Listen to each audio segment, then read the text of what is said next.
my wife became a doctor and celebrated by filing for divorce the same day. I signed without argument and vanished. 8 years. That's how long I spent building someone else's dream while mine collected dust in the corner. 8 years of double shifts to pay for her tuition. 8 years of frozen dinners because she was always studying. 8 years of canceled vacations for exams. 8 years of being told, once I graduate, everything will be different. The graduation ceremony was on a Thursday in May. I took the day off work to be there. I even bought a new shirt. This was supposed to be our moment, our achievement, our future finally beginning. I sat in the packed auditorium and watched her walk across the stage. When they called her name, I stood and clapped harder than anyone. 8 years of sacrifice, finally paying off. At least that's what I thought. The ceremony ended around noon. Families took pictures. People made plans. I waited by the car while she posed with classmates, diploma in hand like a golden ticket. When she finally came over, I expected a hug, a kiss, maybe a thank you. Instead, she handed me a manila envelope. "What's this?" I asked. "Divorce papers," she said, like she was talking about the weather. I already signed my part. I stared at the envelope, at her. No emotion in her eyes, no hesitation in her voice. This wasn't impulsive. It was planned. "Are you serious?" I asked. "Dead serious," she said. "Look, I don't need you anymore. I have my degree, job offers, a future. You were helpful during school, but that chapter is over." Helpful. 8 years of my life reduced to one word, helpful. "So, what was I?" I asked. "Some kind of financial aid program?" She shrugged. "You knew what you were signing up for. Medical school came first? Dead weight." That's what 8 years of marriage meant to her. Her colleagues gathered. Some I recognized from events I'd attended. They all knew I worked overtime to pay their friends' tuition. I opened the envelope and skimmed the pages. Everything was filled out. She'd divided assets, claimed the car, listed the apartment as solely hers. I was getting the bare minimum the law required. "You really thought this through, didn't you?" I said. "I know what I want," she replied. Then I did something that surprised everyone, especially her. I pulled a pen from my jacket, signed every page, and handed the papers back. "There! Congratulations on your graduation and your divorce," I said. Her mouth dropped open. She expected drama, begging, anger. Instead, she got efficient cooperation. "Wait, that's it? You're not going to fight this?" Try to talk me out of it. "Why would I fight for someone who just called me dead weight?" I asked. I turned and walked away. No scene, no shouting. Just walking out of the parking lot and out of her life. 3 days later, I was gone.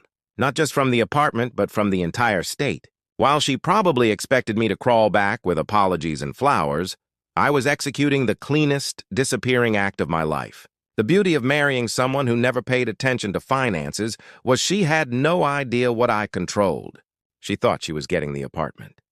She didn't know the lease was in my name only. She didn't know I'd been paying the rent from my personal account for 2 years. In 3 days, I liquidated what mattered. Closed joint accounts and moved my half, canceled utilities in my name, transferred my phone, even canceled the Netflix subscription she loved. By Saturday, I was loading my truck. Clothes, tools, my grandmother's china, my vintage records she'd always complained about. Portland became my destination. Not because I had ties there, but because I didn't.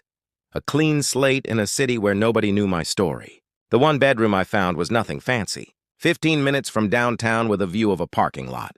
But it was mine, legally, financially, completely mine.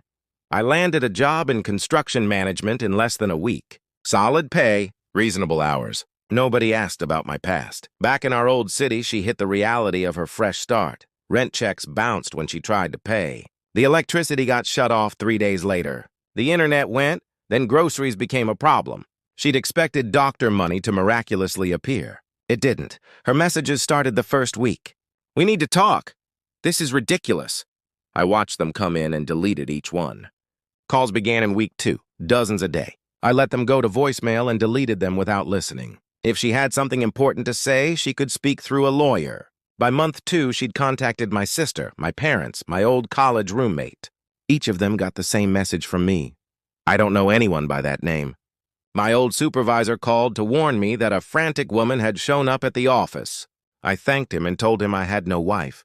Month 3 escalated. She tracked down my new employer and claimed a family emergency. My boss passed along the message. I told him the truth, no emergency. He quietly flagged her number. Meanwhile, I was thriving in Portland. The coffee was better. People minded their own business. I joined a hiking group, took evening classes in project management. I even started dating, casually at first. The woman I met at a bookstore coffee shop was different from my ex. She had her own career as a graphic designer, paid for her meals, and actually listened. When I said I'd recently gotten divorced, she said, "Good for you for knowing when to walk away." No drama, no analysis, just acceptance.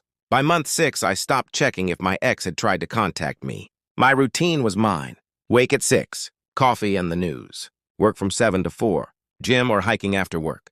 Dinner with friends or a quiet night reading. Simple, peaceful, mine. 3 years later, I was living better than I had during the 8 years of marriage. I'd been promoted to senior project manager. I bought a small house with a yard. The hiking group became my core social circle. My relationship with the graphic designer grew steady and real. We shared everything, bills, chores, plans, as equals. Her reality was bleaker. Residency pay wasn't the instant wealth she'd imagined. 6-figure debt came due. The apartment she'd claimed became a nightmare. Without my income, savings evaporated. She took on roommates in brutal shifts. The social life she pictured turned into naps between overnight calls and hospital cafeteria food. Apparently, she realized what she'd lost. After 2 years of failing to find me, she hired a private investigator. He found old addresses and family members. The break came when she abused access to medical employment records during her 3rd year of residency. She searched hospital databases and found a record. My routine physical through employer insurance. Portland. My employer listed as a construction firm. She had a lead. When she finally found me, I wasn't the man she'd discarded. I had rebuilt myself. I wasn't the one who accepted being called dead weight. I had a new life that didn't include her. Her attempts to reconnect started with texts. I made a mistake. Please call me back. I deleted each message. She called from different numbers. I blocked them. She showed up at my workplace at my house, waiting in the lobby. She drove around looking for my truck. She posted in neighborhood groups. She plastered the city with pleas. One Saturday at Home Depot, she cornered me while I loaded lumber. "Please," she said, "give me 5 minutes." "You had 8 years of chances," I said. "You used them all up in a parking lot 3 years ago?" She blamed stress, medical school, fear. "I'm sorry. I can fix this." She wanted to talk, to apologize, to rekindle. I listened to each plea, then I told her what had changed. "I learned I'm pretty good company when I'm not worrying about someone else's stress," I said. "I learned I have interests that don't revolve around exams. I learned what a partnership looks like." She stepped closer. Tears formed. "I love you. I always loved you." "You told me what you thought of me for 8 years," I said.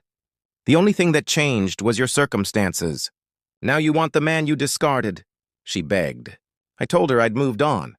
I wasn't the same man she left. I was engaged. 3 months earlier. We were getting married in September. The word hit her like a blow. She stepped back. "Engaged?" "Yes." I handed her a wedding invitation and a restraining order. "This ends forever," I said. "Any further contact and the next conversation will be with my lawyer." Security escorted her out. She left, clutching the papers. I never saw her again. 6 months later, I married my fiancée in a small ceremony. During my vows, I promised to choose her every day, not just when convenient. She promised the same.